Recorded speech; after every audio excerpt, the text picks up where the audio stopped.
Sejahtera bagi kita semua. Perkenalkan, nama saya Irna Wahyuni Pasaribu. Di sini saya akan menjelaskan bagaimana cara menjalankan RPP tahap demi tahap. Pertama-tama, kita harus tahu dulu di kelas berapa kita mengajar. Contohnya mengajar di kelas 2. Selanjutnya, kita harus tahu tema apa yang akan kita ajarkan. Contohnya, tema 5, tugasku sehari-hari. Selanjutnya, subtema berapa yang akan kita ajarkan? Yaitu di subtema 1, tugasku sehari-hari di rumah. Selanjutnya, pembelajaran berapa yang kita akan ajarkan? Yaitu contohnya pembelajaran pertama. Selanjutnya, kita sebagai guru harus tahu dulu apa tujuan pembelajaran yang akan kita laksanakan. Selanjutnya di sini ada langkah-langkah pembelajaran. Di langkah-langkah pembelajaran ini ada 3 tahap. Yang pertama yaitu pembukaan, yang kedua inti, yang ketiga penutup.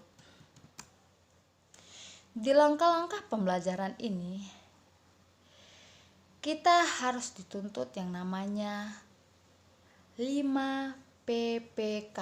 Yang pertama religius, yang kedua nasionalisme, yang ketiga gotong royong, yang keempat mandiri, yang kelima integritas. Selanjutnya, di dalam RPP ini kita harus menerapkan yang namanya 4C, yaitu komunikasi, yang kedua kolaboratif, yang ketiga kreatif, yang keempat critical thinking. Selanjutnya, di tahap pertama itu yaitu pembukaan. Di tahap pembukaan ini kita sebagai guru, kita mulai dengan salam. Selanjutnya, kita menanyakan kabar siswa-siswinya. Selanjutnya, kita mengecek kehadiran siswa-siswinya.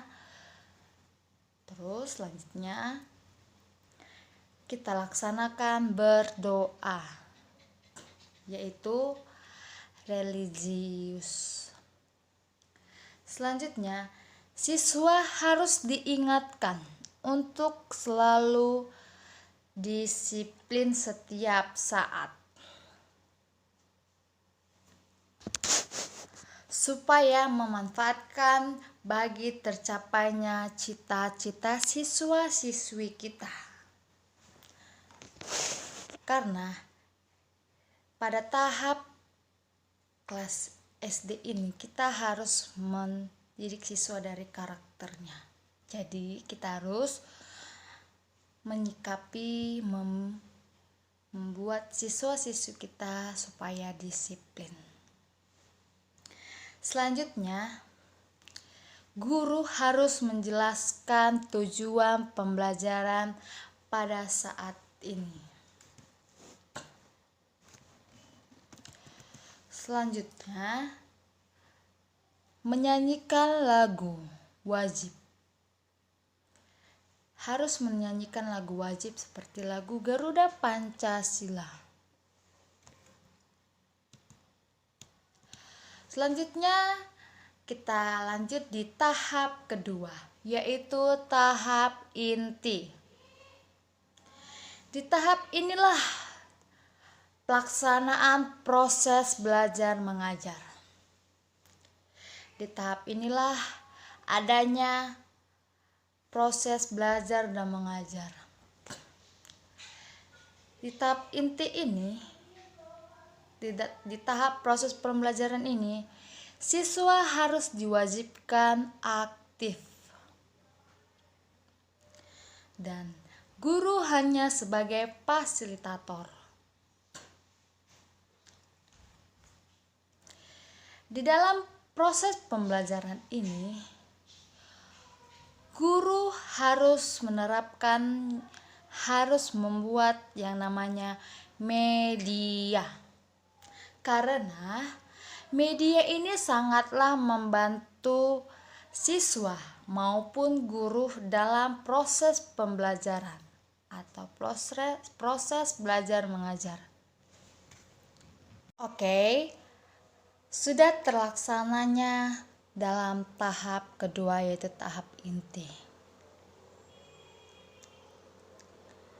Selanjutnya dilanjut dengan tahap yang ketiga, yaitu penutup.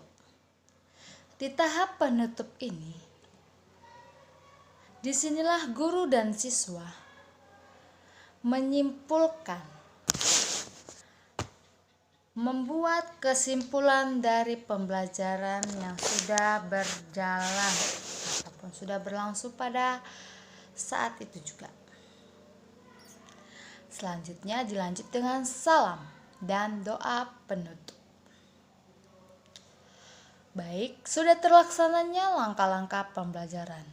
Tidak lupa juga kita harus membuat yang namanya penilaian. Di sini ada tahap yang namanya penilaian. Tahap penilaian itu ada 3 tahap yang harus kita nilai, yaitu ada penilaian sikap, yang kedua pengetahuan, yang ketiga keterampilan. Di tahap penilaian sikap ini, bagaimana kita cara menilainya? Yaitu dengan cara observasi selama kegiatan berlangsung dan lihat pedoman penilaian. Yang kedua yaitu penilaian pengetahuan. Di dalam penilaian pengetahuan ini yaitu instrumen penilaian, yaitu tes tertulis ataupun isian.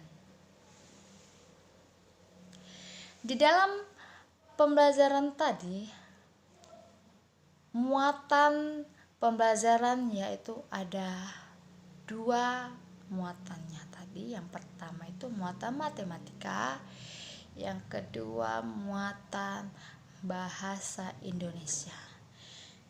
Di sini di dalam pengetahuan ada penilaian yang namanya membandingkan dalam muatan matematika. Di sini kita harus membuat skor maksimalnya berapa dan skor yang diperoleh. Di sini cara penilaiannya yaitu skor sama dengan skor yang diperoleh dan per skor maksimal kali 100.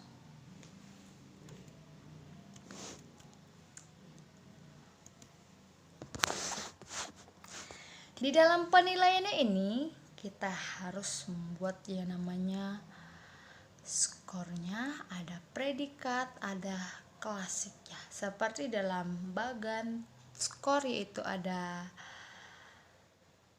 skor-skornya, batas-batasan skornya.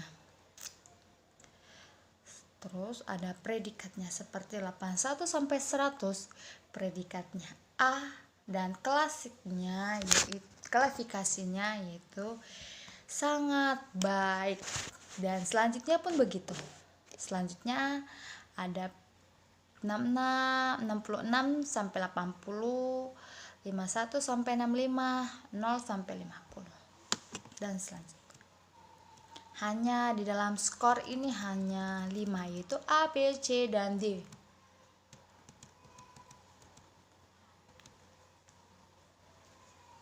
Yang kedua yaitu dari muatan bahasa Indonesia. Di sini yang akan kita nilai dari penilaian pengetahuannya itu menyebutkan isi teks bacaan tentang lingkungan geografis. Di dalam tahap inti tadi, disitulah kita nilai apa-apa aja yang sudah terlaksana dalam tahap inti. Yang ketiga yaitu di penilaian keterampilan. Di tahap penilaian keterampilan ini, kita harus menilai keterampilan apa saja yang sudah dibuat oleh siswa dan siswi yang sudah berlangsungnya proses belajar mengajar.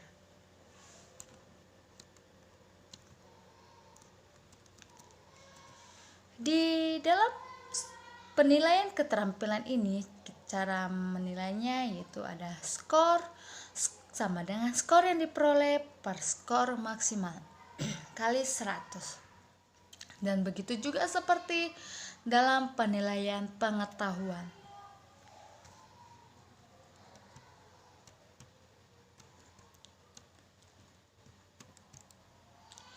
Oke.